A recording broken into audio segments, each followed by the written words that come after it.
I'm Phil Dellio, and this is the second Zoom that I've done in connection with a new book I put out. Did one a few weeks ago with Scott Woods and Chris Malamphy, and now I'm back with Chuck Eddy, longtime friend and foe sometimes, but mostly friend. Not for a long time. We haven't I'm voted just for. joking. I'm just joking. Look, Chuck, if there's one thing I am, it's a marketing genius. So I have a pile of your books here. We're going to Oh, yeah, start that's off great because I forgot to bring them. we're going to sell some copies here. We're going to go in order, okay? And we're also I have the Amazon page up where they're all for sale right now. And you don't even know this. So I'm going to tell you what they're selling for now. So starting off, and you can give me an exact date here. That's the original version. Do you have both versions of that? I This do is indeed. wait. Yeah, am I just describing them now? No, just tell me when it came out. Oh, that's 1991. Okay, this is Chuck's first book, the 500 greatest heavy metal, 500 best heavy metal albums in the universe. This is the original edition. Currently, you can get this on Amazon pretty reasonably, $13 for used offers. Now, it's always good to check what the shape is, because $13 sometimes People can check that. um, Just so people know, there's a later edition that I added 100. Oh, you have that as well, right? okay. And I think that's like 1997, 1996, 97. That many years between them. I didn't know that. So this is the revised or expanded, I guess, both. You didn't revise the original list, did you? No, I just added stuff. You added. I was looking at it. You had I added 100 albums, and it's 100, even less metal than the original 500. right? Plus the 100 best heavy metal singles, not on any of the albums. I think isn't that's in the first one too? Oh, is it? Okay. Yeah, but there's a couple appendices that are in the second one that aren't in the first one. But yeah, you know what's in that one? It's something like 50 reasons disco metal is going to happen or something like that. I think that's only in the second one. It's been a long time since I mean, occasionally I'll pull them out for reference, as should the readers. But yeah, I can't. There's some. Yeah, it's a little bit thicker. Did it happen? That's the main question. Unfortunately, yeah, kind of. Okay. And this is the one that you really have to pay the most for. It seems to be the hardest to get. To get a good copy, you got to pay over $40. There are two copies much cheaper that are deemed quote unquote acceptable, which means they're not good. They have been thrown against walls. Yeah, in Amazon speak, acceptable is not a book you want to own. So no, I don't get anything acceptable. to get a good copy of that, you have to pay $40. My Amazon purchases are entirely unacceptable. Third one, give me a date, Chuck. Oh boy, now you're quizzing me. Accidental Evolution of Rock and Roll. I think that's right around. I think that the Stairway to Hell update is 97, and this Accidental Evolution is 96. You know what I can tell you right now, the dates are right here. March 22nd, 1997. This came out. Oh, okay, all right. The revised Stairway to Hell. Almost a day to the year, March 21st, 1998. Okay, all right. Well, yeah, so 97, 98. So this is available. This is, I'm not making a judgment call here, Chuck. I'm just saying this is the one you can get very easily. There are 13 copies for sale starting at $8.22. So that's a bargain, I guess. Yeah, you don't have this. I've read it. Fairly easy to get. The next one, we're going to skip forward to, where's the date? August 10th, 2011. Rock and Roll Always Forgets, a quarter century of music criticism. By the way, everything I've referred to is the paperback price. You know how much a hardcover of this costs? Those hardcovers are insane. I mean, I've got a couple, and I think that they're for university libraries. Yeah. Or are they like in the hundreds or something like that? 107 to buy the hardcover of this. You can get the paperback, $8.67, like under $10. My copy, this is the only one I bought used. My copy is from the Worthington Public Library, Columbus, Ohio. Great. I believe that there are also ebook versions of that one in the fourth one. Okay. I've never seen that one or held one in my hand, oddly. Yeah, I put all mine up on ebook. I think you have to take that action. I don't know. Maybe your publisher. No. The publishers did it. I mean, those are Duke University Press. And I actually get statements. I mean, I think I started getting actually royalty checks for those in the last couple of years because Oh, they finally recouped the advance, which was not that big to begin with. But okay. Anyway, my library copy is in excellent shape. And then we finish with, sorry, I got two different let me guess, computers. 2013, Uh, 2016. 2016, August Right. 25th, It came 2016. out about 2 months before the election. Okay. Um, And it is terminated for reasons of taste, other ways to hear essential and inessential music. yeah, those last two are basically collections. In a way, kind of all of them are, but Yeah, but okay, but you kind of wrote the two. You definitely wrote Stairway from scratch, didn't you? And no. the second one I from mean, a scratch. lot of it. I mean, a lot of them are written. There's some Selected of bits them and that's written from parts. scratch, Yeah. but a lot of those reviews were like kind of condensed versions of reviews that have been published in Cream or Okay. the Village Voice or whatever, even Okay. in Stairway.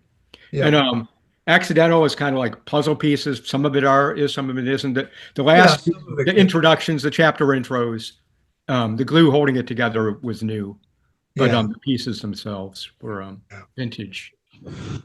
Okay. Now this is the book that we are sort of again just kind of as a general framework here to talk about. I put this out about 3 or 4 weeks ago on Kindle. It's called "We Don't Want to Know 51 or 52 Music Videos That Should Never Disappear." The subtitle seemed to um, confuse and intrigue Scott. And it has to do with the fact that there are two REM videos that are really one video. It's their last video. They made a video that is modeled after Andy Warhol's screen tests. Um, Wait, I'm sorry. It says 50 or 51 in the title. it says 51 or 52. Oh, it's kind of like the old Paz and Jop thing where it was always like the And 11th. you know what? And honestly, I was partly paying tribute to Paz and Jop by doing that. But it has to do with the fact that they made two videos for the same song, one with Kirsten Dunst and one with John Giorno. And I can't even think of the title of the song now. It was sort of a last minute discovery. Anyway, I'm not the one to ask. what's that? I'm not the person to ask. I'm not an REM expert. No, well, I thought we were going to talk about REM for most of this conversation. I'm very disappointed. I remember a couple of things. I mean, they have the one video with Saint Sebastian, and they have the one video with the cars stopping on the highway. Cars on the highway. That I believe was Everybody Hurts, which I don't like, and the Saint Sebastian is Is the song you don't like that I actually I like? don't like that song. I still hate it. I remember Losing my religion. Can't stand it. the video's ridiculous. Don't you remember the song, goofing on Elvis, Hey Andy, where he's on the truck? The Man in the Moon song. Wait, so is Andy Kaufman in the video? He might be. I don't Yes, remember the video. Yes, yes. That's a legit. I didn't pick that one, but that's, in fact, I was going to write about that one. That's a legitimately great video that I think even you, if you watched it, would like. It's just I don't dislike that song. Yeah, it's a really good song, and the video's done artfully, et cetera, et cetera. Anyway, so we're going to talk about videos.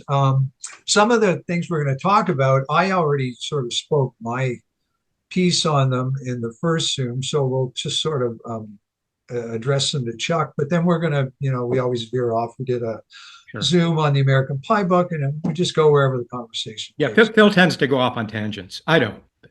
No, Chuck is very organized and methodical in his approach to writing and Zooms and life in general. So I've got right here, and I also have your list of favorite videos that you voted for. Anyway, we'll go with that. Yeah, those were my favorite videos that year. At the end of that year, and honestly, most of those lists were probably like I didn't give them a whole lot of thought. It's just like, I like that one. I don't. Well, the thing is, especially back in 1985, it's not like you could just choose to go back. Oh, I wonder how good the Fat Boys hardcore reggae video is. There was no way to go back and double check. So I asked that question. I asked that question in the previous Zoom when I would, go on about a video and radio on. I'm wondering how did I look at it more than once. And then I did sort of find my answer. And right now I'm going over, believe it or not, the first book, Interrupting, because I want to fix some things and re-upload it. And somewhere in that book, I mentioned I would sit in front of Much Music and I would tape videos onto VHS. Yeah, I never so I could write about them in Radio On.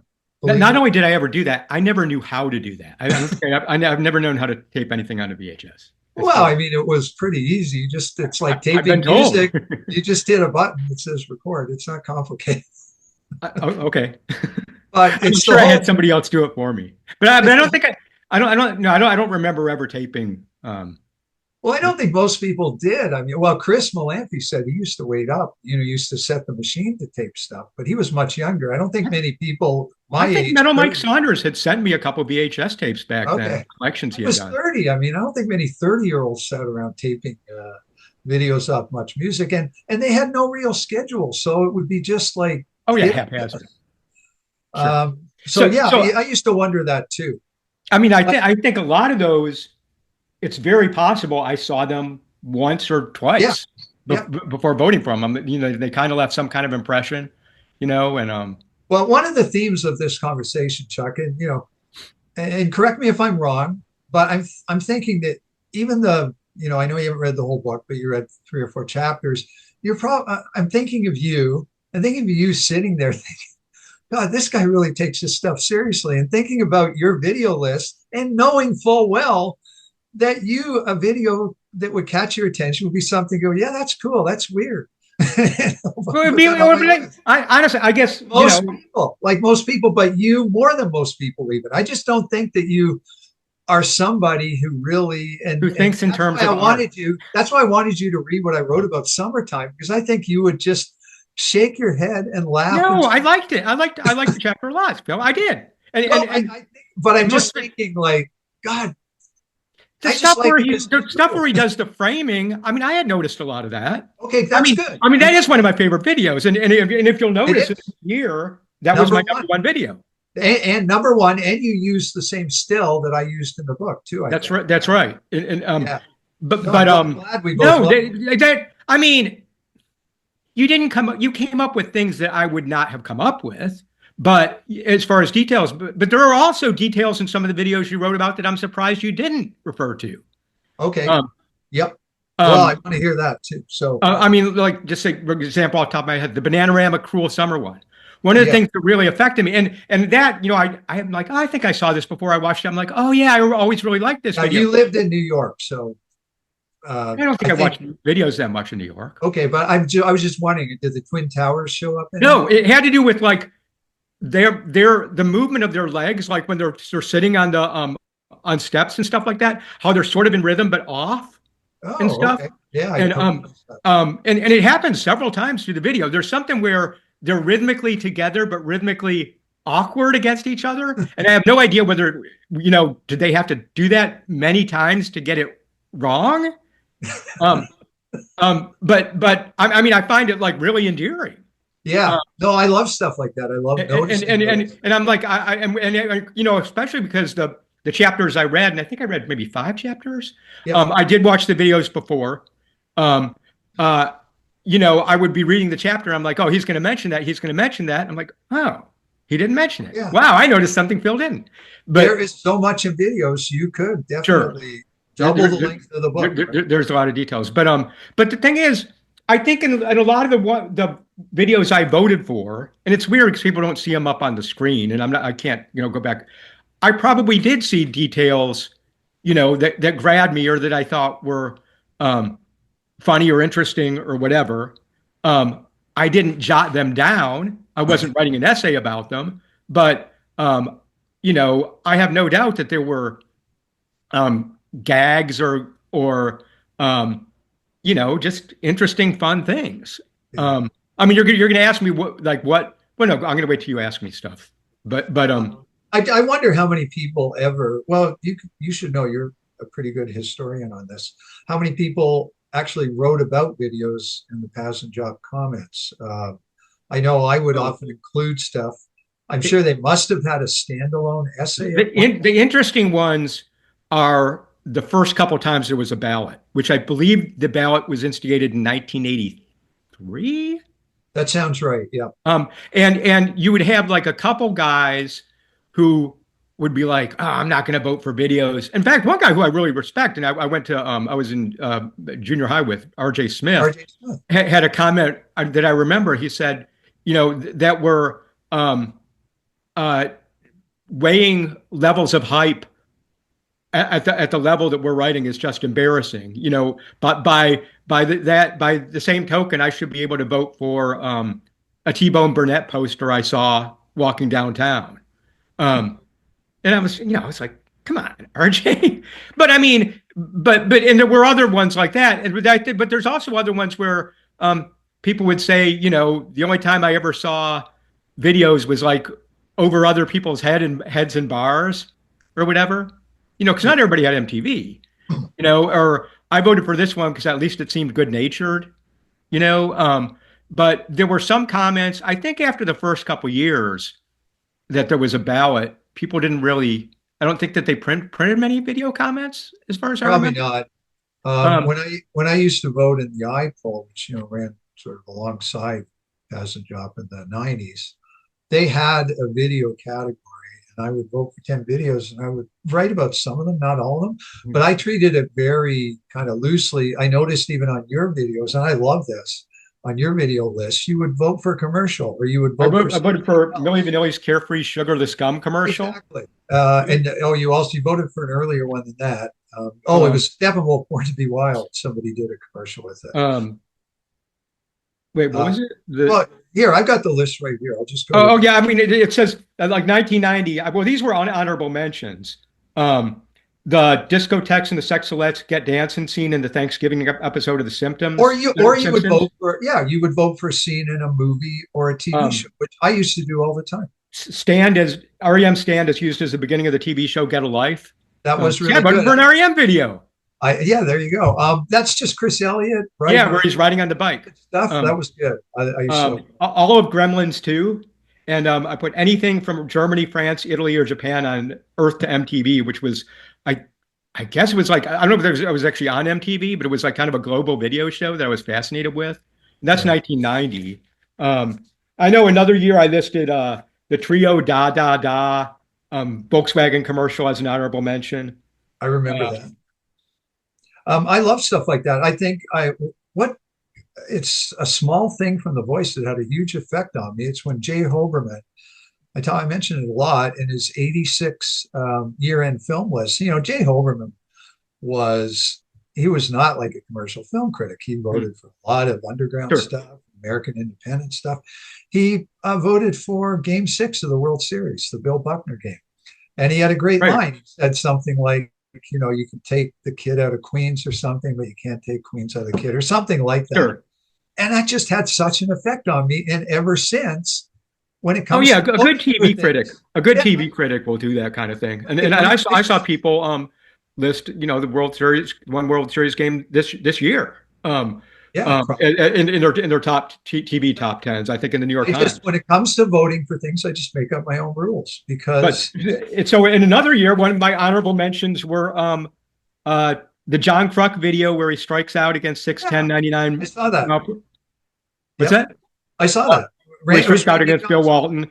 Walton. Sorry, Chuck, can I break The Hal in? McRae one where he rips the phone out of his socket. I got to break in here. I was looking up John Kruk's baseball reference box just today. I don't know what got. I think what got me onto it. Baseball Reference always puts 10 pitchers in the top right-hand corner, the left-hand corner. I think John Kruk's pitcher was there, so I decided to look him up. He was so good. He was such a good hitter.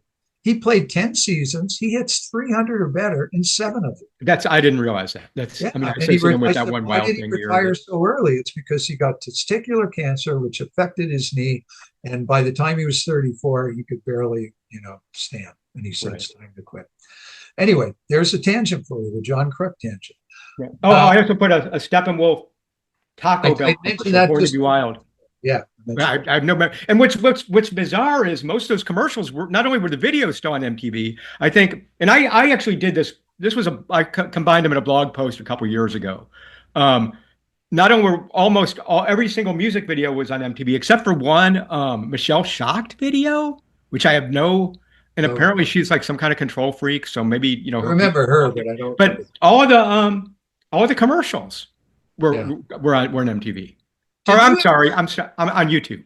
Okay. Did you ever see, and if not, I'll have to send this to you.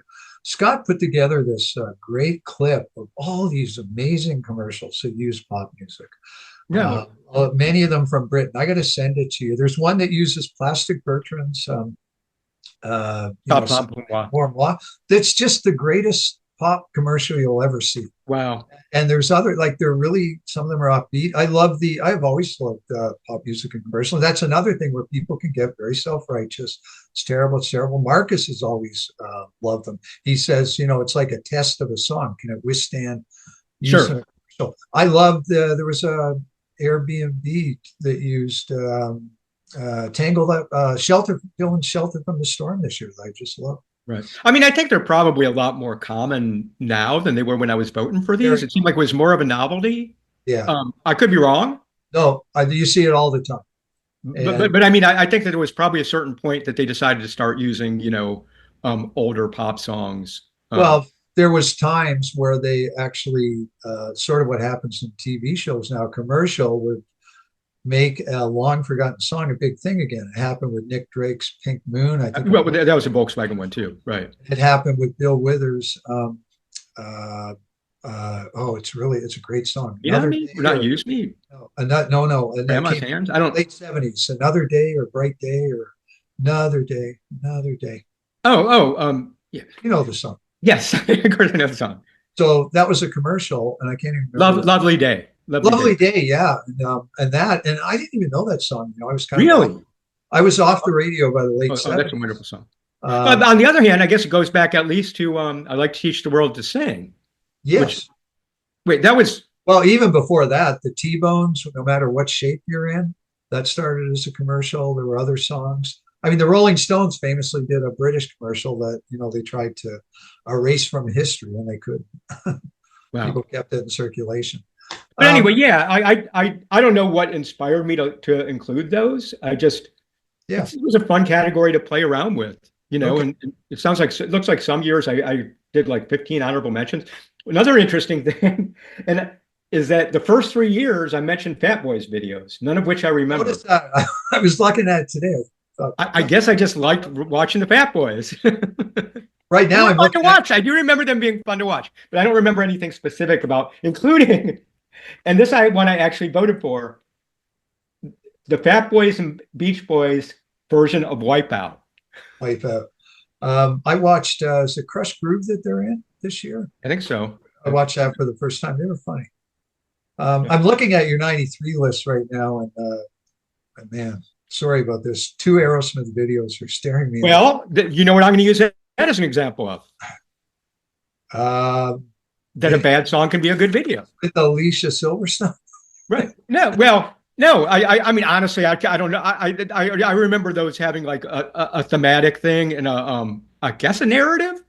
I was kind of surprised when I went back and looked that I had voted for 2 of them because all those songs sounded the same, and I never had any use for those songs. Did both of them have Alicia Silverstone and Steven Tyler's daughter? Liv Tyler. I'm blanking out on her name. I can't. Liz Tyler. Did both of them have Liv? I think it's Liv. Liv Tyler. Yeah. But yeah. I mean, I don't know whether I would if I watched those now. Maybe I should have. Maybe I hate them. Maybe I'd still like them. Maybe I'd be somewhere in between. I don't know. But I mean, I think those are the best examples on here of a song that songs I did not like where I liked the video. Okay, well, I can like the video. I mean, I can watch the video. I could never put one of those videos in the book. I've got to like the song. And, I remember those videos being completely over the top, and the songs, I just couldn't stand Aerosmith around that time. But you follow up, though, with 2 great ones. Nothing But a G Thing, which is, I remember, and again, I love the song. So I'm probably swayed to like the video more than I would otherwise. And one that I had to consider for the book, but I don't know, maybe I just seen it too many times. Wait, what year are we talking? 93, Blind Melon's No Rain, which is right. A great video in every way imaginable. It would have fit into the book so well, and it's got so much to say. I remember it being on constantly, and I was guessing that if I were to rewatch that, I wouldn't like it as much as I did then, but I'm sure then I'd found it charming with the little bee girl. It was charming, and it had this great moment, I liked the song too at the time. Great song, where she burst through and she saw all those bees dancing in the field, and it just made you feel great. I know why I didn't include it. But I mean, the second year I voted for Super Bowl Shuffle by the Chicago Bears Shuffling Crew was my number 5, and I'm guessing that's not a great record. Is I mean, I don't know what you think about this video. Is Land of Confusion a good record or a good video? I hate that song, and I consider the video, from what I remember, it being really kind of pedantic, and we're now going to. I'm just obvious too. It's what I remember. It's got all the. What was that splitting image or spitting image? I don't know who did them. Okay, so it's a very political, as the song is, but it's just really obvious. Is the song political though? The song is just kind of vague, and I mean the video, as I remember, was dead on specific. I think Chris Dellio called it borderline slanderous, and the song was just kind of vague much. They used the spitting image, whatever they're called. They were like clay caricatures of Reagan and Thatcher. I can't even remember who else it was. Brezhnev. Yeah, I remember it. I hated it. You've got 2 David Lee Roth videos. They came up and sort of after we finished our conversation. Chris was talking about how he likes videos that are about videos and the conventions of videos. Yeah, no, I saw that. And I sent him, but we didn't talk about Just a Gigolo. And then I stumbled over it. I said, here's like the ultimate video, because he's going on to sets of all these other videos, Michael Jackson and Cyndi Lauper. And then Chris mentioned the Yankee Rose video as being one that starts off in a way that is just really dated, and I hate that word so much. It's like if something was, I mean, he said the Money for Nothing video is dated. Like, no, it sucked then. No, it didn't suck then. It was okay then, and it's okay now. It's not worse now. I don't understand dated. I've always hated Money for Nothing every which way, but I understood what he meant. I mean, it's just that there are certain things you could do and say that people go nuts about now. I mean, I'm just, but parts of Yankee Rose at the beginning, I thought it was too much. It was. I don't want to get into specifics because that will. Is he in black? He's not in blackface, is he? I mean, because on the album cover, no, he's not in blackface, but he uses a black woman in a way that was just like too much. I'd have to go back and look at it. I mean, honestly, again, it's not like it's probably been decades since I watched it. Back then, nobody would have thought twice about it, or some people would have, but you would have been, But what he thought was dated about the Money for Nothing video was the technique, not any kind of like any. Although there is at least one homophobic slur in that song, but that's not what he was talking about. Oh, I just hate the song. Period. I hate everything about. I like the riff. I liked the riff in 1985. And I hate the whole, and those guys sort of playing both sides of the fence. I don't even want to talk about Anyway, I'm not defending that. My only reason I mentioned that was that his use of the word dated. Right. Well, some stuff, even as I go through stuff that I wrote in the first book, I think I wouldn't write that now. I've got this long sort of fantasy about Bill Clinton and modeled on the God. Oh, there's so much stuff that I used to write that. But so, again, it's not. It's hard for me to think. It's not because it's dated. It's because I was kind of an asshole then, or something. I don't know. I know, or I was naive, or an editor didn't stop me. It's different ways of saying the same. I think it's just we're getting into splitting hairs here.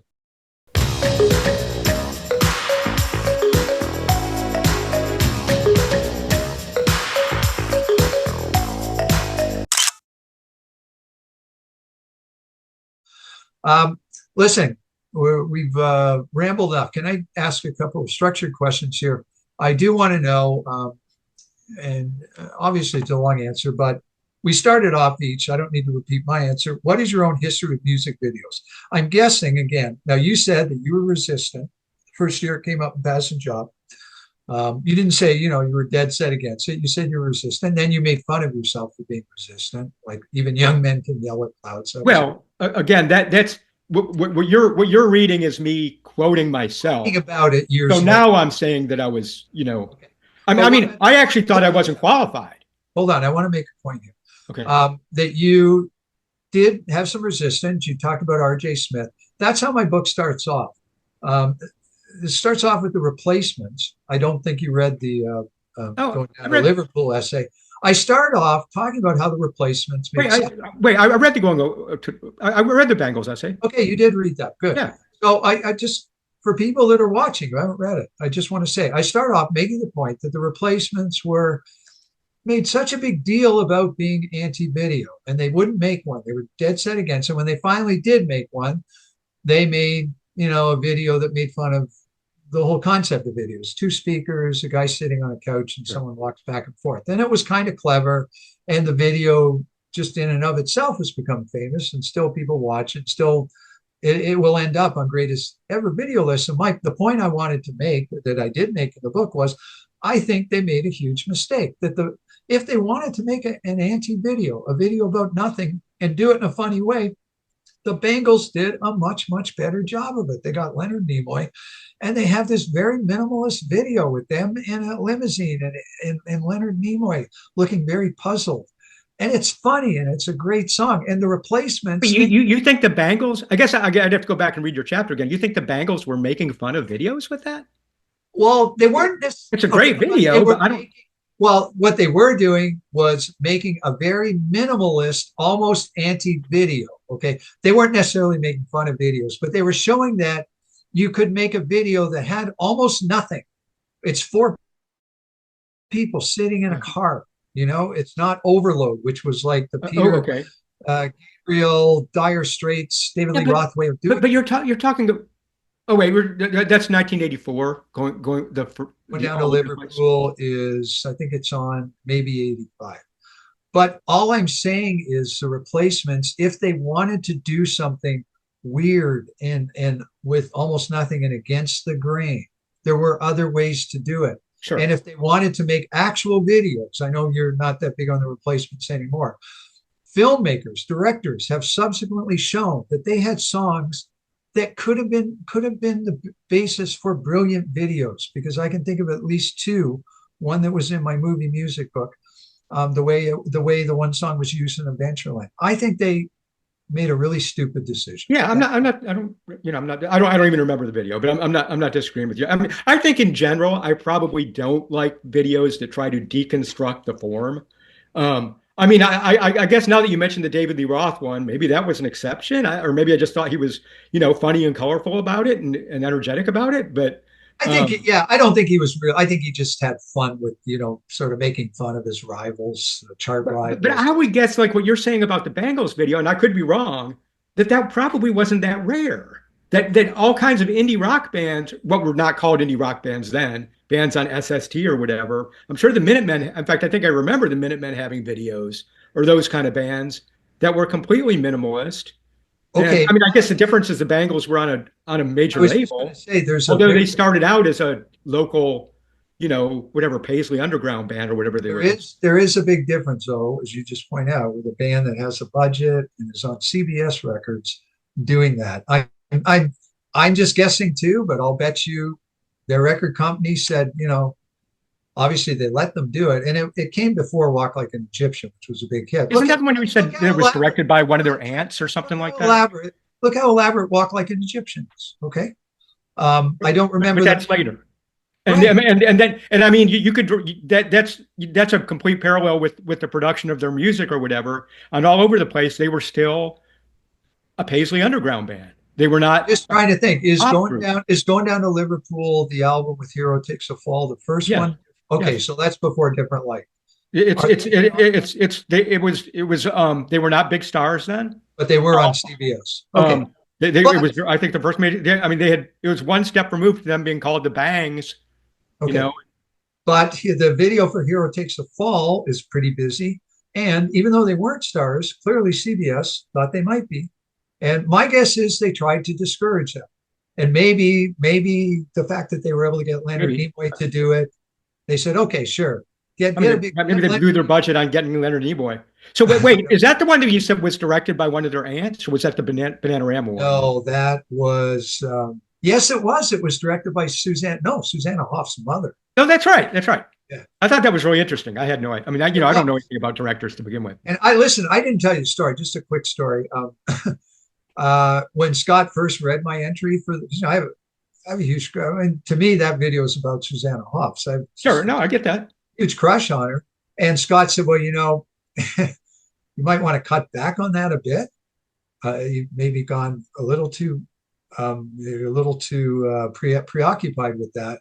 And so I said, okay, let me run it by a female friend of mine, Andrea, who plays tennis, who took a photograph of me in the book. And she said, yeah, I think about 10%, 20%, maybe it'll be less creepy. So I actually cut Wait, back. 10%. Of me, 10% of what you. my infatuation and my Yeah. crush on Susanna You know, Hoffs. I think you were far from alone. So I wouldn't. Okay, good, good. Yeah, if you had been my editor, I think that would have been left alone, or my friend Cam. If he had What, been, did there used to be more in there? there was more. I was just a little bit more, mentioning my crush more than It one. seemed like as it is now, I think there's just the right amount. So Good. So they were right. Cutting right. back was a good idea. Yeah, it's her mom, and that was one of the reasons, sort of my justifications. I say it's about her and her beauty and the shots of her in the rearview mirror, but it was directed by her mom, so maybe that's my out. Okay, so what's your own history of music videos? I just want to Okay. get those points in. I tried to think of this. And at University of Missouri, where I started going my sophomore year for journalism school, there was a bar called. I actually wrote this down because I did a piece uh, called "By George." They had a new wave night, kind of an ad hoc new wave night, I think on Thursday nights, and uh, we would go and they would actually play videos. This would have been 1979 or so, um, and they would play. Uh, Ian Dury or Elvis Costello videos. A friend of mine who I interviewed for a piece I did about music in Columbia, Missouri in the early 80s, a piece I did last year from Missouri's alumnus magazine, told me that one time they were playing Once in a Lifetime, and she distinctly remembered me doing the chopping arm dance and people throwing pennies at me. But so I remember seeing it at bars. Another bar I remember seeing videos at was if you on Freaks and Geeks, one of the later episodes, there's a bowling alley disco that they go to. That'd be the last season, probably. The last season, right? Oh, there was only one season. What am I talking about? Right, right. Towards the end of the very end of the first season, where the one character, where the one character, I am. Hold on. Where the one character became a disco guy, right near. That's right. I am probably 90% sure that I know that bowling alley disco. And I went there a couple times, not when it was a disco, but when it became like a dance-oriented rock place, or maybe they just had new wave nights. Okay. Can I ask a question here? If this is 1979, pre-MTV, these bars, are they probably taping them off, one of those pre-MTV shows we talked about last time? Okay, I'm gonna read you a paragraph from the piece I did last year for the Alumni magazine. Technically, this was before MTV went on the air, before August 1981, that is.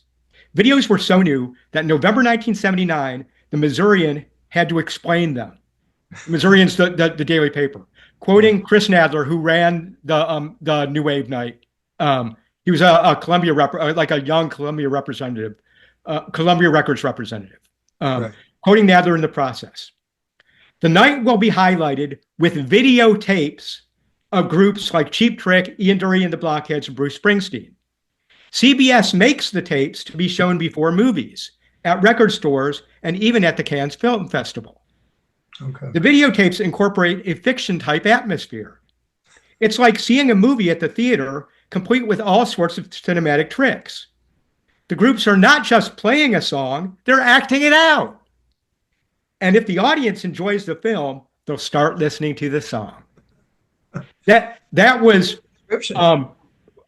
a quote from Columbia, Missouri in 1979. Well, that would make sense. They had a record company guy doing it, so he would have access to all. He had access to these. Now, I also remember an episode of Midnight Special around that time, hosted by Rick Ocasek. And it was like probably the most unusual group of performers I ever saw in an episode of Midnight Special. I believe that he had Iggy Pop when New Values was out. He had Suicide. Wow. And I think he had the Cars themselves. The two videos I remember him playing, maybe because the people weren't there to perform, were Pop Music by M. Sorry? Oh, okay. I was going to say I can guess one of them, but go ahead. Pop Music by M Yeah. and Lucky Number by Lena Lovitch. Oh, because I remember there was a video very early, I think, for Moving in Stereo, if I'm not mistaken. Well, I They, don't. I mean, I'm not. I don't remember the entire episode, and I mean, maybe that's somewhere online. There's also it's also possible Devo. We're I mean, we're in which case, I mean, Devo were making videos. I think several years before MTV came I've along. got them in the book. Yes, they were as early as 74, 75. But so I mean, it's possible that one of those got played, but I distinctly remember pop music and Lucky Number. Okay.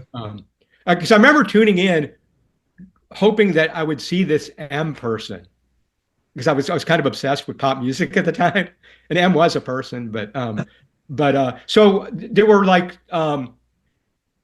just brief little windows like that. Right. There were other video shows. I remember I didn't subscribe to cable, and remember I was in the army, and in Germany from I got out of the army in '82, and I was in Germany from like I guess I'm sorry I got out of the army in '86.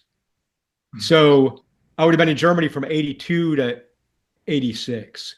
I know my brother got cable TV early on. I remember I think the first time I actually saw MTV was at my older brother's house. And I remember being surprised he went out and bought the Frankie Goes to Hollywood album, although that might have had to be like '84 now that I think of it. So maybe it was MTV had been on a few years. But I remember watching a show called Video Soul, which was black artists mostly. I think it was a syndicated show. I looked it up. There's a Wikipedia page. It was started out through black entertainment television, and it ran I think from I wrote this down. I think 81 to 95. Yeah, 81 to 96. So I remember seeing that pretty early on, and they would play videos I think that MTV wouldn't necessarily play, like I think Super Freak, Pass the Dutchie, Electric Avenue. I remember a great Gladys Knight and the Pips video called "Save the Overtime for Me." I think did it uh, debut after MTV? You said 81. well, 81, so same year as MTV. I'm just I don't know. wondering. My guess is it came on after, and maybe specifically because that's when MTV had And the MTV was completely white to begin terrible, with until I think terrible. Billie Yeah, Jean or whatever broke the color yeah, barrier. they were totally, But art. I remember Kool and the Gang put out the kind of schlocky, sellout stuff. But there was a great video for I think the song Joanna, which had to do with a waitress. Yeah. She's worked hard for the money. I think also she was a waitress. Wow, there's a whole Yes, a it lot of is. waitress videos. Now I'm just Yeah. remembering the Pretenders had the video. I wonder if MTV played the Donna Summer videos in 81 or 82. Possible. I don't know. It was huge. I mean, so Video Soul was another one. There's a show in Detroit called Back Porch Video that was, I mean, I probably saw that on some local station in Detroit. And that also had a Wikipedia page, I noticed. So there were like little pockets. It's possible that Armed Forces Television, or I mean on German television, I may have seen some early on. Okay. But it's not like I was keeping track. And interestingly, I mean, again, that first year that the Voice had the video poll, I didn't vote not because I had some kind of moral um, uh, reservations about videos or aesthetic reservations. I just didn't think that I was qualified. I don't know anything about film techniques, whatever. Mhm. And I was like 22 or whatever. I just, I was being like super, I guess, uh, uh, I had a lot of integrity, I guess, or something. But You know, by the time you fell in love with Fat Boy videos, you well, realized that looks like well, the film first one degree on here wasn't is what, really necessary. 83? You No, realize you real 85 is the first one on here, but I mean, I may have voted for a couple years, 1 or 2 years before that. I have no idea whether 85 was the first year I voted. okay. Um, I'm guessing it's probably a good chance it was because I kept a lot of my pass and job ballots, and that's how I found these. They would be on the ballot. By the way, one of those ones in '85, I did want to mention this Ricky Skaggs Country Boy video. I remember loving that because most of it takes place in New York. Ed Koch is in the video, and there's people breakdancing to Ricky Skaggs's bluegrass stuff on the subway in New York, and I just love the juxtaposition, which is Yeah. the kind of thing I would love. But Right. I mean, I specifically, I mean that one I do remember. of the five I voted for that year. And now that you mentioned what the Just Gigolo I Ain't Got Nobody one was about, I remember that too. I remember California Girls having a good video too. Pretty strange, like Don't with quite. weird these like angle close up shots that I remember people comparing to Fellini or something like that.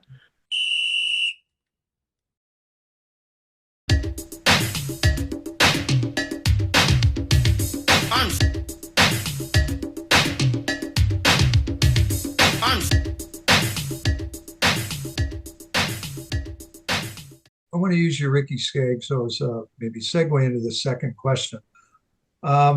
You've given your sort of general background or early connections with videos. Now I'm going to take a stab again, probably wrong, but the question is there anything that links great videos, or most of the great ones have something that sets them apart from everything else? Trying to think like my, sense of you, that with you, it would be something like the Ricky Skaggs, where there's just some weird thing, Hey, disconnect, juxtaposition that you know what? catches. Chuck, I came up. Chuck, Go ahead. Go ahead, Phil. every time I try to finish something, you break Sorry. in. It's very hard. My wife says the same thing. Let me finish the question. Okay. That there's some weird juxtaposition or disconnect that catches your eye, makes you laugh, or makes you just go, wait a minute, what is that? Or what else? Is there something that links the videos in general that you like, or is it just totally random and no, nothing? To answer your question, there is nothing that links all the videos I like. And I mean as a critic, the idea of having a checklist like, oh, it does this, it must be great. That's bizarre to me. But no, not a checklist. I'm just saying, after the fact, when you look at the broad history of your video viewing, do you think you might be able to pick out I came up. one What's or two interesting is I came up with a list this morning of factors that I thought might run through a lot of the videos. That's what I mean. Juxtaposition, I just added just now when I told you about the Ricky Skaggs video. The traits that I came up with were humor, color, energy, dancing, narrative, and sexiness. Okay. And any combination of the above. Yeah. Some of those might matter more than others. There are some on here. There are some videos I voted for that look pretty serious. There's a Mary Chapin Carpenter one about a divorce that I'm guessing it was she's a country singer. I know Mary Chapin.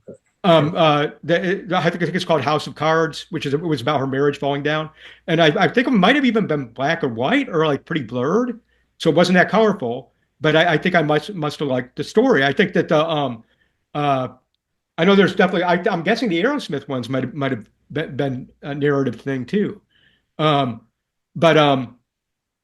especially those four: humor, color, energy, and dancing.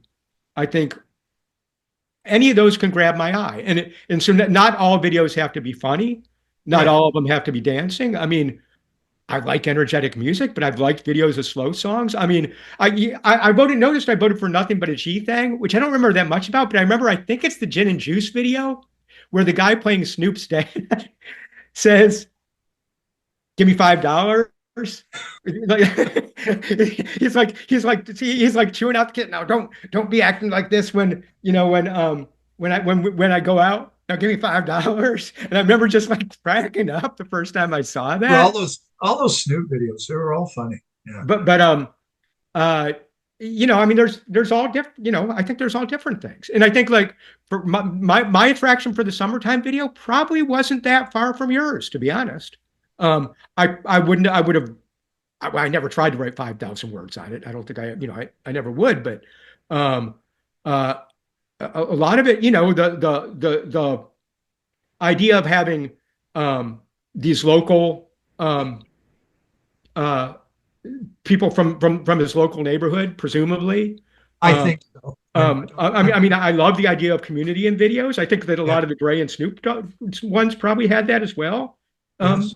My guess. Another one that had, I mean, that you saw the videos that I voted for this year. That Chappelle Rome one video where she goes back to her hometown, Missouri, and she has them do the hot to go dance. Yeah, I did. I watched the one you asked me to watch, or the message you sent today. I watched that. That's a different one. But but yeah, I mean, I'm probably reading your, I mean, probably a sense of community. I mean, I don't know how many of those, I'm sure there's a few of those, that you could probably wrap around that. And some of them probably um, it's just weird. I just like the videos or the visuals, No, I I understand. mean, some of these are probably more conceptual. Some of them, um, I mean, I'm guessing in most of them, the artists do appear. It's kind of funny because the one video that I watched that you listed, and my wife's a big fan of her, by the way, that I'm like, why was she not in the video? And it turned out she was. Who are you talking It about? was a Kate Bush video. Oh, Um, yeah, of and, course and you. and I wondered, I'm like, is that Kate Bush? No, that's not Kate playing the little boy. Yeah. And I don't have a great feel for Kate Bush's aesthetic. But and I kind of liked the video.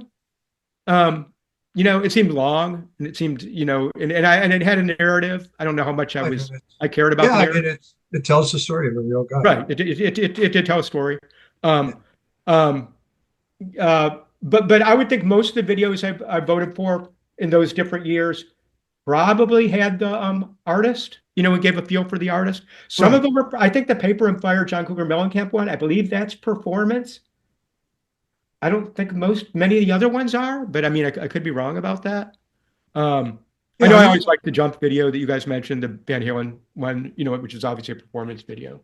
I But was fly teaching this year, and it was David Lee Roth's birthday, and I played the jump video for like 7 different classes. I wanted to be careful about what Van Halen video I played. uh-huh. That was pretty innocuous. I Uh, mean, the Hopper Teacher video, I remember being a great video, and you guys talked about that. yeah. Uh, I know this Listen, Janet Jackson video, I probably voted for it. I also always liked watching Heavy D, oddly enough. Um, watching who? Sorry, Heavy D, who was in the Janet Heavy Jackson. D. I thought you said Kenny G. Okay, No, Heavy no, D. no, Heavy D. And if I don't know whether there's a thread running from the Fat Boys to Heavy D, there may or may not be. Every But song has a meaning. Right? yeah, I called his genre New Jack Wobble. I remember, but that video, I liked watching him, but also Cab Calloway was in that video, and I Right. like that cameo. I mean, I remember liking the Rat Round and Round video with Milton Berle, um, which is 1984. And they lift up a platter of rats. One of the videos I was surprised that I voted for or I didn't vote for it, was an honorable mention, was Sledgehammer.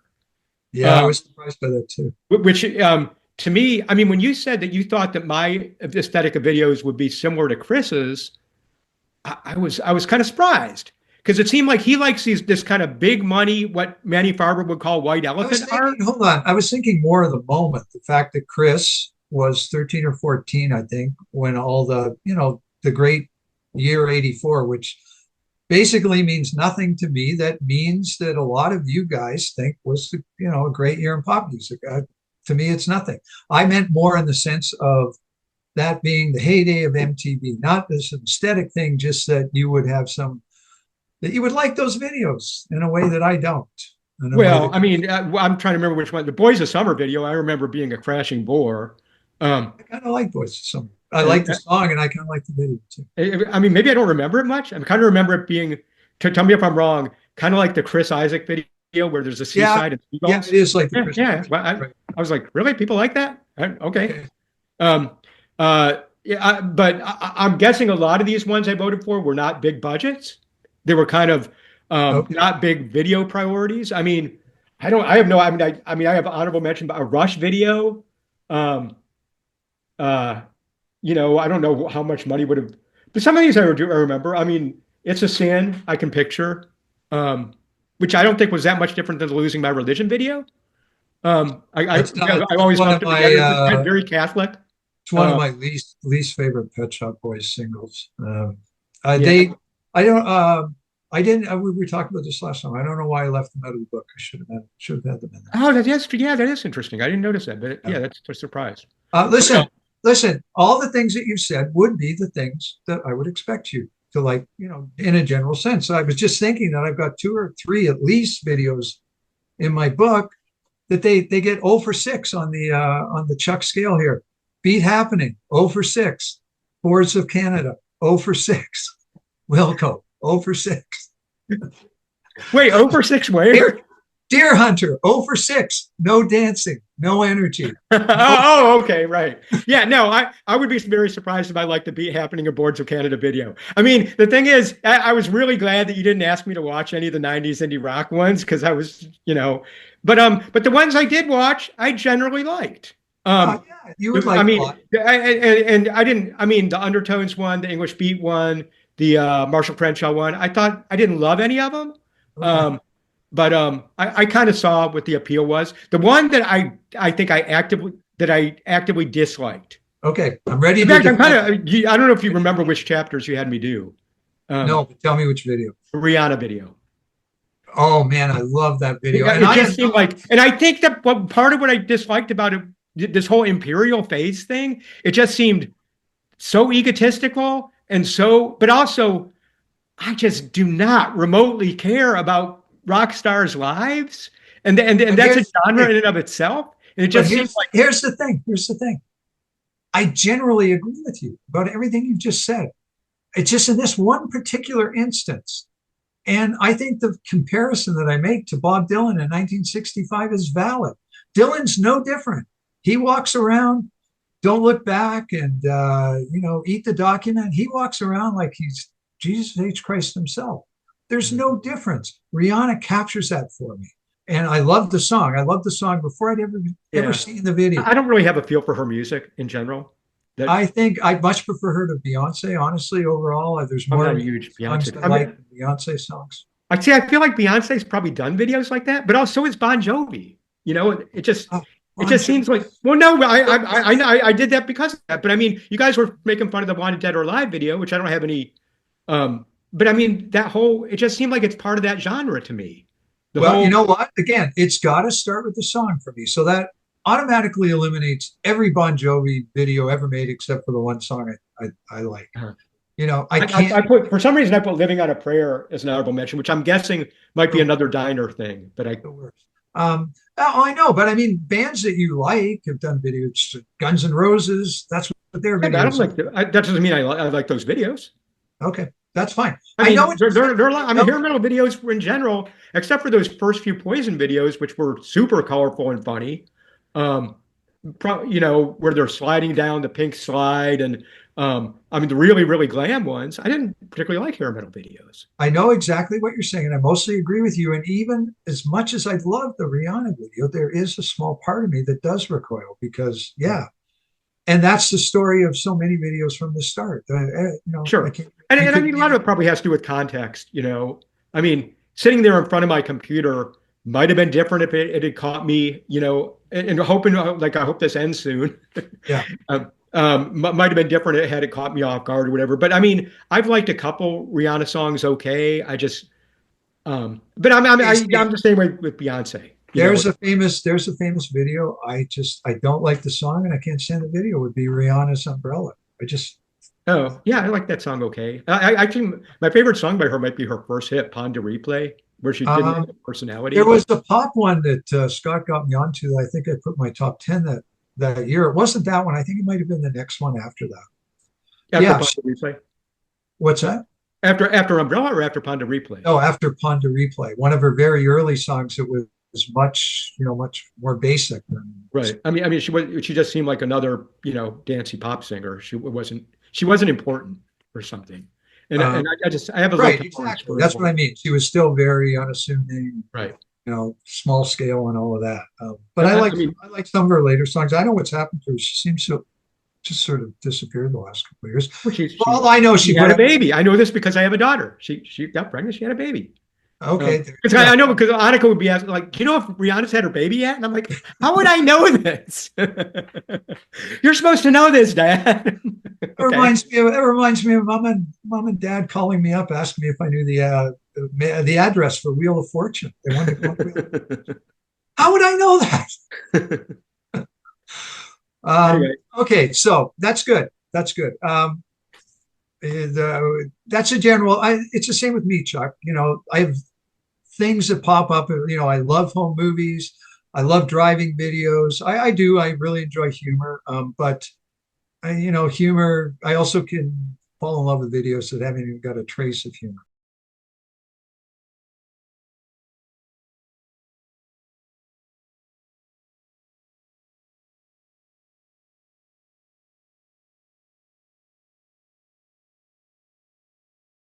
I want to go to the next thing, Mhm. which is now, okay, you've already named a couple, and I'm sure let's hear some more because this is a fundamental point of disagreement we have about whether, I, okay, let me rephrase it. Can a great video be made from a mediocre song? I'm going to agree with you. Yes, a great video, but a personal favorite of mine, no, it's impossible. It's impossible for Well, me to love a video. I can step back and say, yes, and I don't want to veer off into the favorite greatest yeah, argument. that's a distinction I've never It's a bought. distinction you don't recognize. I can sometimes remove myself and say, I understand why people think that's great, but I could never fall in love with a video that where I don't love the song. I think it's impossible for Mhm. I mean, I don't know how many videos I've fallen in love with, since me. most of the ones I I say even voted love. for I in mean these love, years. like a But lot. what I mean is, Phil, I remember the Land of Confusion video. It's Right. possible if I went back and looked at it now, or those two Aerosmith videos, all of which I think are mediocre songs. Um, I would say, yeah, that the video is nowhere near as good as I thought it was. Okay. I can say that at the time, I liked those videos despite disliking or being completely meh about the songs. Okay. And same with Super Bowl Shuffle by the Chicago Go Bears Shuffling Crew. Um, uh, what other ones? The last year I have on here, 1997, I listed in the honorable mentions a video by Real Big Fish, who I think were some kind of pop punk ska Vaguely band. remember the name. And I list the pond one where a girl with Sean Cassidy posters throws up, then ODs in the hallway. I don't even have the title there, although I found it on YouTube. So I guess added the title. And I believe they were like some kind of third generation grunge Oh God, band. Scott. Chuck, you've got a video here. I only because I'm going over it right now. I gave the record one in Radio On. Cherry Poppin' Daddies. Yeah. They definitely had the worst band name ever, which I don't know why I didn't hate that then. God, that Um, song was horrible. I think I probably liked the swing dancing, and I Okay. probably liked the zoot suits. I think I may have interviewed them for like some kind of CD-ROM magazine, and for some reason, despite being a parent, it didn't click how offensive their name is, and it honestly is probably the most offensive band name.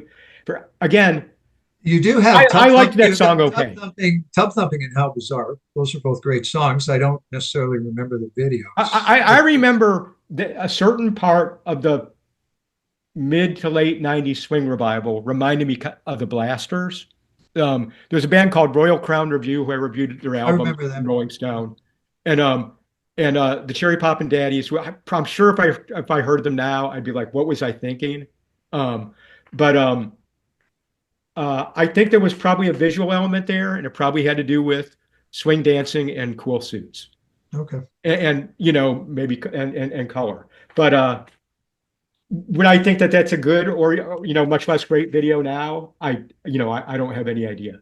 Some of the country videos I vote for Neil McCoy in 1992. I think I write about that in Accidental Evolution of Rock and Roll, where I kind of compare him to Boy George, like an accidental Boy George, where these um uh there's just something really androgynous about him or whatever that I found it, and I do not remember liking that song.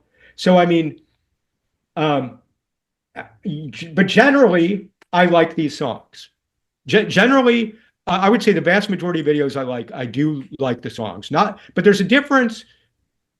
My favorite songs are not necessarily my. You would agree with that. I mean, What? any given year, your top five favorite songs are not going to be your top five favorite videos. No, there's lots of songs I love where the video doesn't do anything. But I sent you my 19th my list for this year, the 2024 list. My top two videos were two of my four favorite songs, and "Hot to Go" is in an honorable mention, of favorite singles of the year. My favorite video in 2024 was that one. I guess you watched it, The Kids, The Spark. I'm Um, sorry, I didn't watch the 20. I just watched the ones that you emailed me about today. that was the number one. They're called Cabin Crew, The Spark. Um, Watch it. I should Okay. have. I'm sorry. Apologies. Anyway, they're little kids. They're like tweens from Ireland, Okay. rapping. And that was both my favorite single and my favorite video of the year. Okay. Um, Well, watch it. the my second favorite video was the Bruno Mars Rose. She's a K-pop artist. One the Apatapatat thing, which was it's APT, which I guess means apartment, and they say this thing that I guess is apartment in Korean. Um, but generally, the videos I like are songs I like, but not necessarily. Well, just let me sum it up with one specific example, and I'll go back to summertime. Um, it's impossible for me to love a video as much as I love the summertime video if I don't like the song. Yeah, That's all. I think there's probably very few videos I love as much as summertime video. Yeah. I mean, I can like a video and find it weird and that without necessarily liking the song and knowing that I'll probably never go back to it a second time.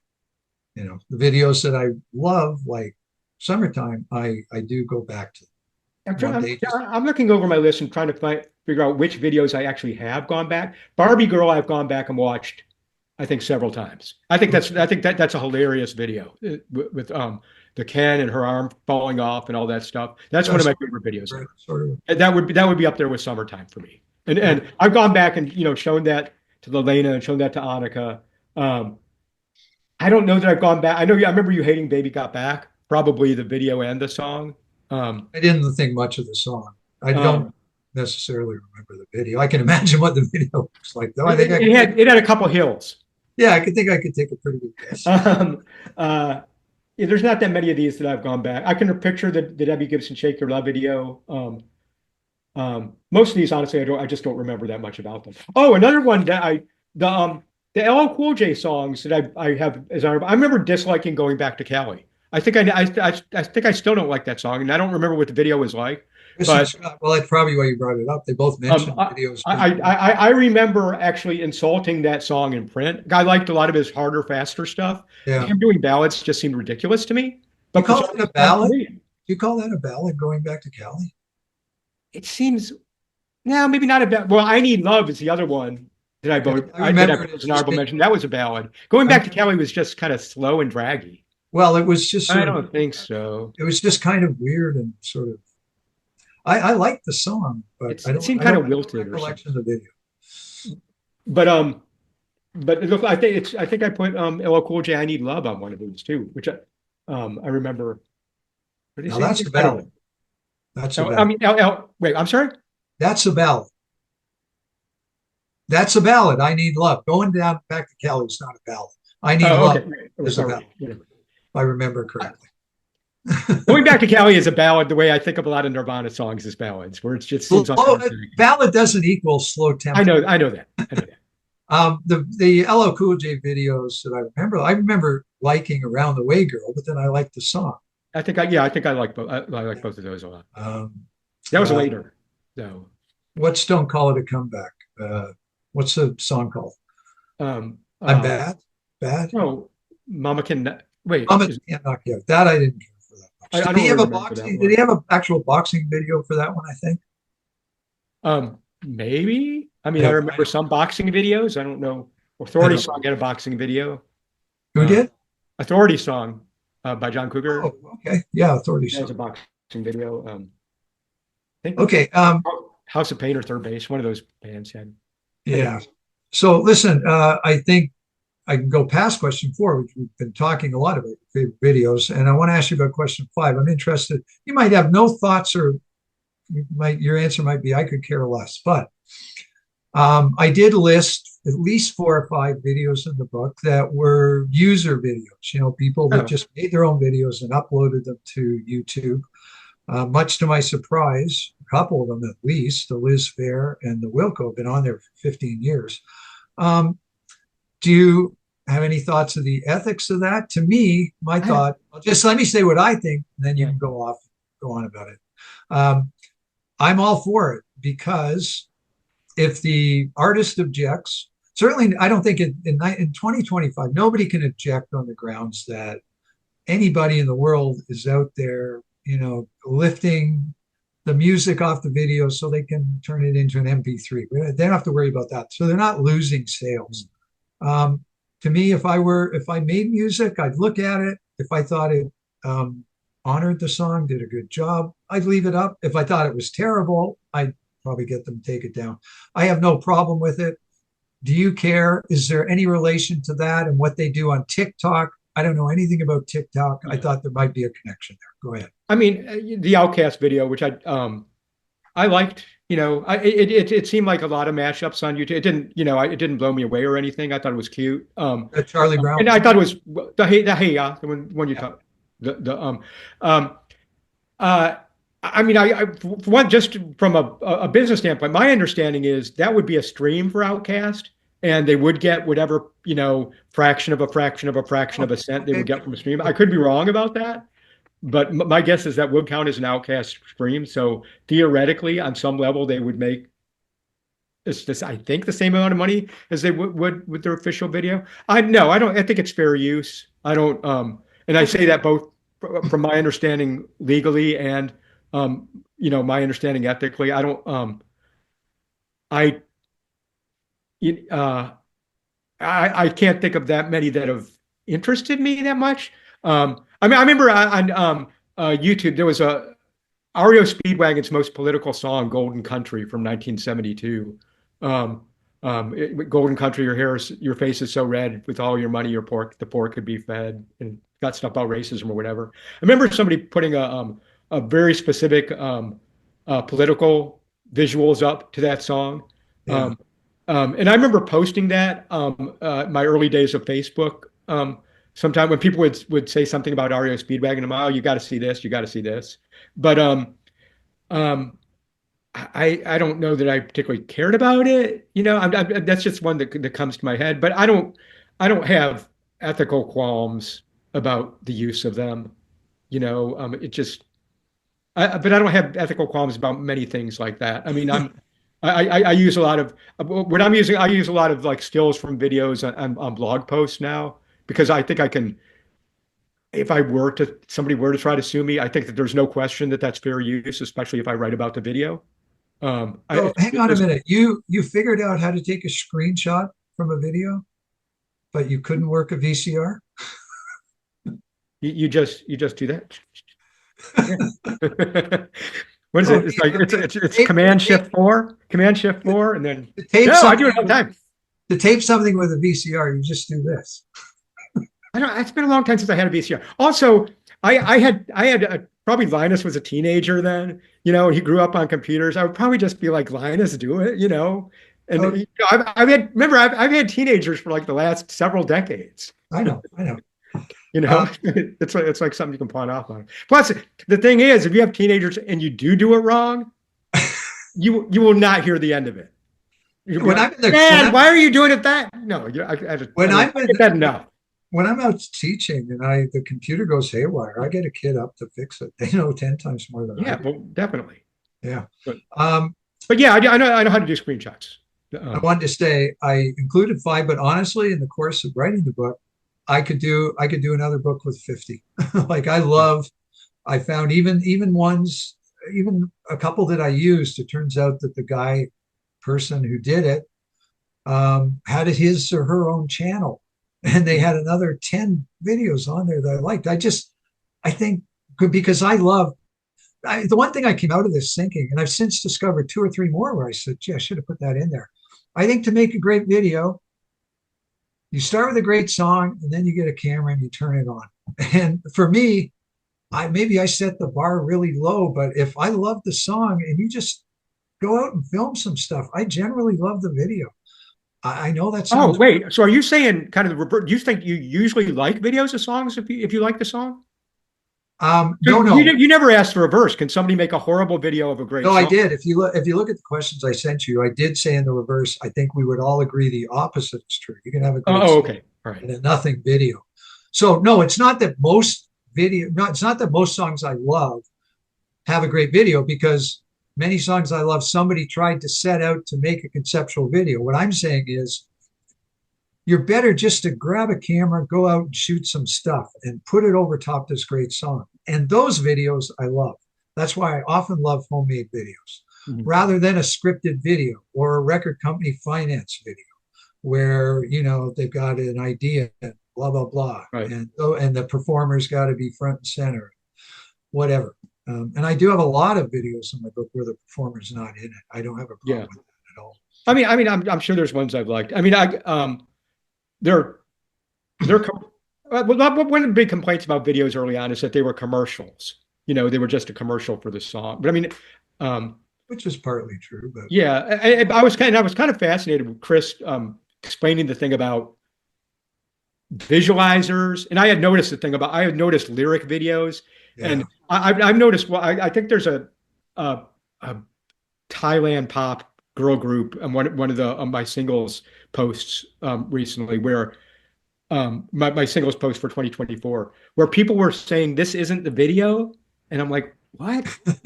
Because it was clearly a video, and or was like, what was it like? This was their pre-debut video of their pre-debut single. And like I couldn't wrap my head around that. But what Chris was saying kind of explained it, I guess, that there's like these different levels of what counts as a video, what counts as a visualizer, what The only visualizer I've seen is I saw the one for Beyonce country song, and it was just this computer generated thing. yeah, that's what I thought a visualizer was. Yeah, and I'm noticing more of them now, but they're really of no interest. Those are labeled as visualizers on YouTube. But if what Chris is saying is right, although I have to say, my daughter has never called anything a visualizer.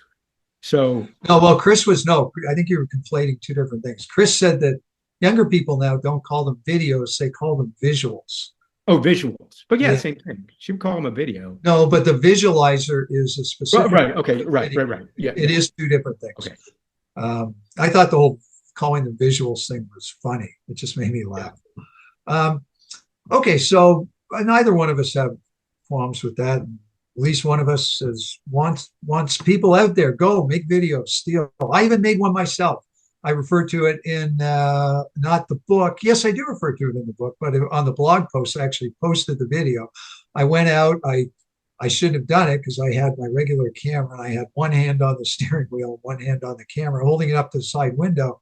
And I just filmed the drive from Stratford, which is about 20 minutes away from where I live, into St. Mary's. And then when I got home, I put this amazing, one of my favorite jazz songs ever, Gretchen. I hope I'm not mangling his name, Gretchen Moncur III. He's, kind of Coltrane's era. And I love it. I love the video I made. I wish more people would do stuff like that. I want people to go out and make their own videos, and then we get all the bad MTV videos.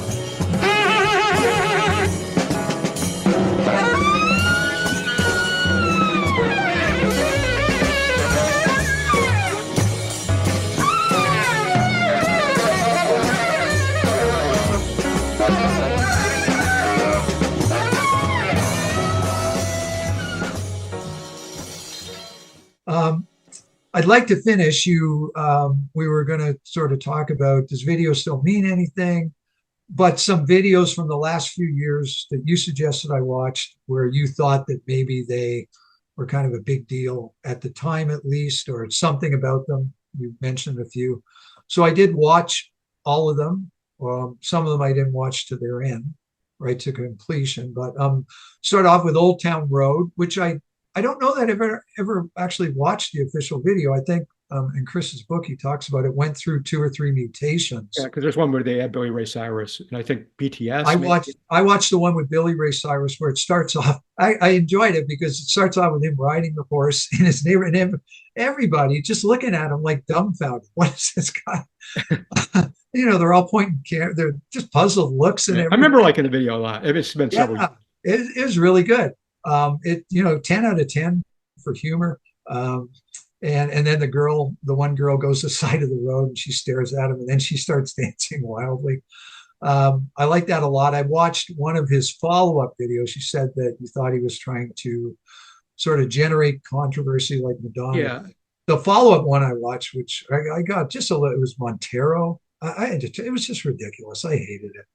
Yeah, no, I'm not. Again, just to be clear, because people watching this, I don't know that you make clear. No, these are not videos. You did not say you liked these. You said you thought they were kind of a big deal. You made that very clear. I just want to say, you seem to be under the impression that videos can't be events anymore. Or you couldn't think of any after Childish Gambino. I was just giving you Hold on. examples of What ones. impression was I under? I Well, I said thought it you. was no, it was an open question. Do videos, are there videos? And I said I couldn't think of any since Oh, This okay. is America, but I didn't answer All that right, all question. right. But I was just giving you some examples of videos that I perceived them. People seem to act like they were events of some kind. Okay. No, and I'm glad you did. I watched now the Taylor Swift All Too Well. I talk a lot about Taylor Swift. For someone who's heard like relatively little of her music, I am not a fan. The video, the extended, it's not a video. She calls it, she has some, highbrow name for it. I think she calls it a short film, not highbrow. She calls Yeah, I it think a it's a short. short film, right? The song was, I liked the song. It was nice. I didn't love it. This I is liked all too well, right? All Too Well. It's the long version, but it's not as long as the video because one thing I didn't like, she stops, the video that in my book that I would compare it to, it is very in intent. You would hate it, but in intent, it's very similar to the Wilco video I included, which was user uploaded that tracks the relationship between these two people going to university and does all sorts of, time shifting forward and back. I think that video's 8 times as good as the Taylor Swift video. And the Taylor Swift video was pretty good. She stops it in the middle. And they have this 5-minute argument. It was, I guess, maybe because I just came from seeing Nora yesterday, this Sean Baker film where people yelled at each other for 40 minutes. I wish she hadn't done that. She directed the video, which was interesting. I wish she hadn't stopped it. I noticed the lead actress was the actress from Stranger Things. So I kind of liked it more than I thought. I didn't watch the whole thing. I skipped forward to the end. I was sort of surprised. I thought it was neat when Taylor Swift showed up at the end as the older version of the Stranger Things actress. So all in all, I guess I liked it more than I thought. But Wait, which actress? I've never seen it. So which actress from Stranger Things? Billy. She plays the sister of that lifeguard, the guy who sort Oh, of. okay. All right. I think I know who So it it's is. his younger sister Right. who becomes part of the crew at some Yeah. point. I know. I gave up on Stranger Things. I think the third or fourth season. I liked it except the monsters. I thought the monsters were stupid. I liked it a lot. Okay, I love the first season. So that was sort of interesting. I don't think I'd ever watched Drake's Hotline Bling song. I don't like at all. There are a couple of Drake songs I like a lot. Um, the video, again, you're going to laugh at me, but would he do that video the same thing 7 years later? I don't even remember what it is. It's a lot of women, very curvaceous women, like comic books so curvaceously, and him dancing in this kind of abstract space. And it's got a very interesting look to it, but I just don't know if he put that video out today. It's hard to say. Me mentioning that as an event, like what I said in the note was I remember that winning the Paz and Job singles ballot that year, and Yeah. like we are the young by Fun winning it. I think the year before. I don't even know what years these are. The years all That's blur the together. next one I'll talk. But and I remember thinking at the time, people, all I've ever heard people talk about is the videos, not the songs. And the video for the fun, the dot fun, or however you say their name, had to do with I think they're a Conan O'Brien performance or something like that. But I think that the Hotline Bling, if I remember right, it was one of the first big TikTok hits or something like that. So it may have just been a snippet of it. It might not have been the whole video that people cared about. And I think that people would dance the dances he did or something. Well, Like the women vague. yeah, he dances too. Okay, so I watched the official, quote unquote, official video for both of them. Maybe other things became the topic of conversation. The fun video I watched was an actual for We Are Young was an actual video. And again, I have to compare it to something I included in the book because it's got a lot of similarities. I included this video by Vic Mensa, Down on My Luck. God, Wait, by who? Vic Mensa's his name. Oh, the rapper. Yeah, I don't. He's not. No, this is more of a dance song. I wouldn't call him a hip hop artist. No. He's okay. Maybe he is on his other songs. I wouldn't call this. All right. Well, I don't know. I don't know the song, and I barely know him. Down on My Luck. Vic Mensa came out in 2014. And both videos are set in a bar, and people are texting, and texting is very prominent. And I recognized the We Are Young song. I remember hating it at the time. Janelle Monáe turns up halfway through. I didn't get all the way through the video, but apparently you're talking about a performance on Conan. Yeah, I think there was something about, and I might even have the song wrong. I think that's their most famous song, and I think that's the one that won Passenger singles. And I think that the thing that I kept hearing about that year, because it went viral for some reason, was a performance on. These are a lot of I thinks, so I could be wrong on any of these points. I believe it was a performance on Conan O'Brien. It could have been somebody else.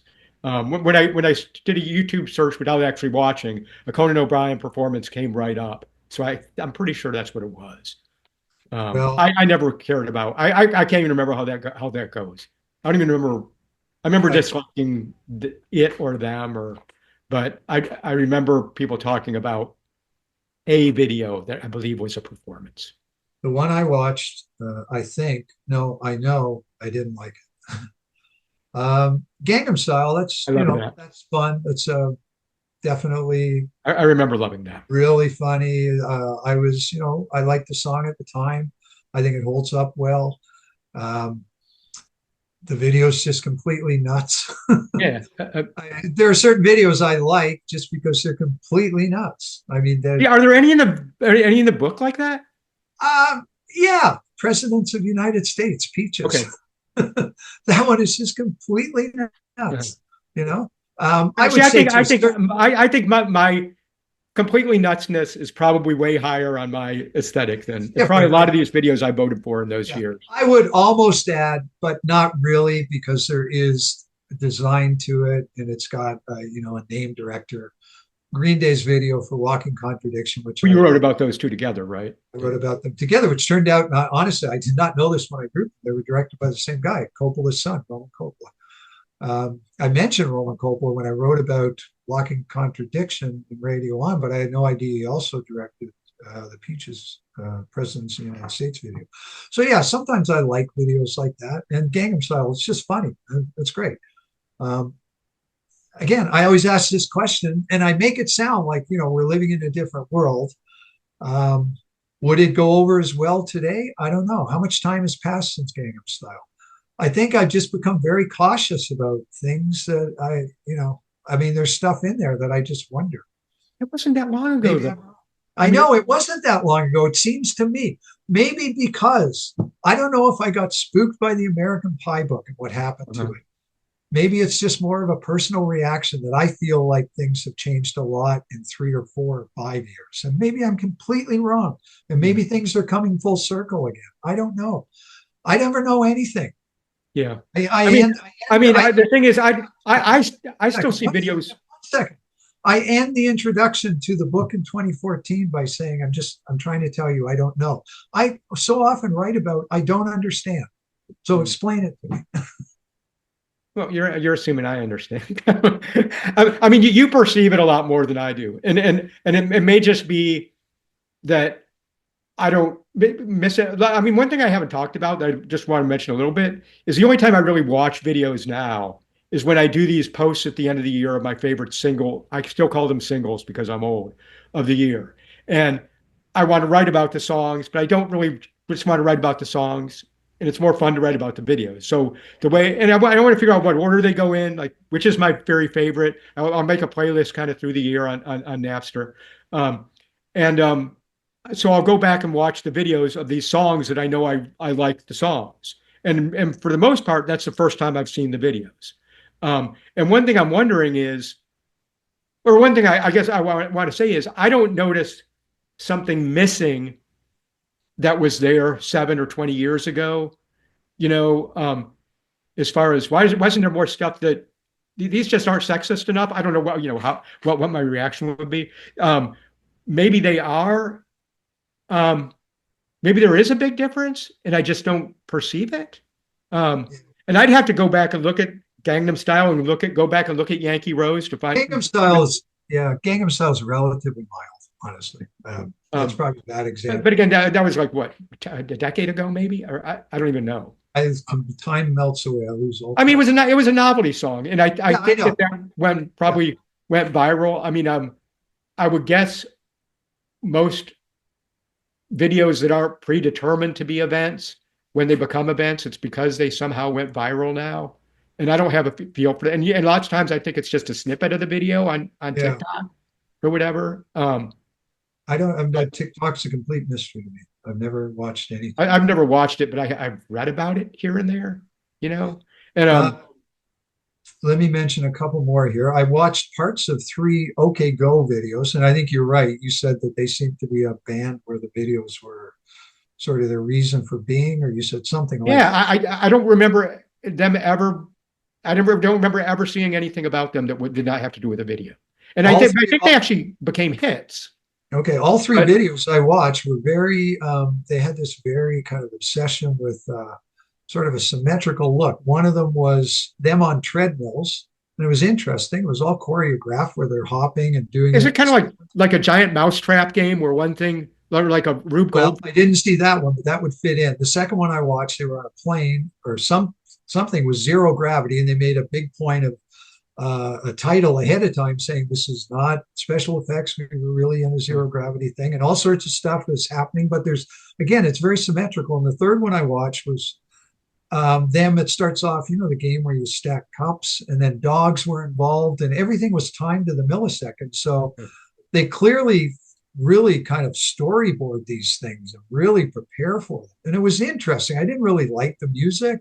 They seemed like a real 90s. They seemed I like don't a real remember anything 90s. about the music at all. It I don't. seemed very kind of 1990s, which could be good or bad, but this particular band I didn't care for. But the videos were interesting. Yeah, like I That was said, they just came to mind as a band. I mean, and that may be honestly, I think that their heyday was maybe almost 15, 20 years ago. I feel like I remember business pieces on them in the year and a half I edited at Billboard. They had to okay. do with them marketing themselves with these I videos. remember nothing about them, not even the name. I completely missed them. And the last one I'll talk about is someone who, at this point, still kind of a question mark to me. I don't really know anything about her. I read up a little on her. I know she's a big deal this year or the last couple of years. I watched about half of the Chapel Rowan song, "Hot to Go," and I didn't like the song. I didn't like the song at all. Huh. So didn't like For the the video. video. Okay. Nothing. There are songs other people like more than I do. I like the song and I like the video. I wouldn't say I love either of them. Okay. Is she going to win some year in polls this year or Well, I mean, the album actually came out in 2023.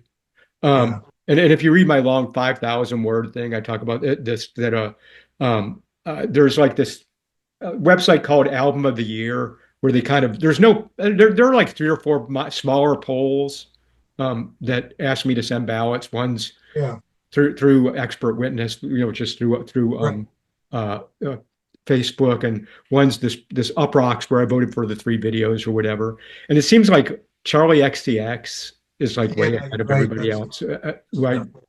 you know, um, Okay. Anyway, I'm glad I watched them. And no, by all means, I am not saying that video still can't be events. I was sort of, it was an open-ended question. It says right. more about, far more, I always point out, the fact that I can't name any from the last 3 years says far more about me than anything. I just don't keep up anymore. But you know what? Even those, my perception may be off. I mean, these are videos that I vaguely remember people talking about, but I'm really not that much more in the loop than you are, Phil. I did rewatch Childish Gambino, Donald Glover's "This Is America," which I didn't care for that much at the time, but I got to say, when I watched it today, I can see why it was a big deal. Thinking about when it came out, and it was the is. year of Black Lives Matter, right? Or What's that?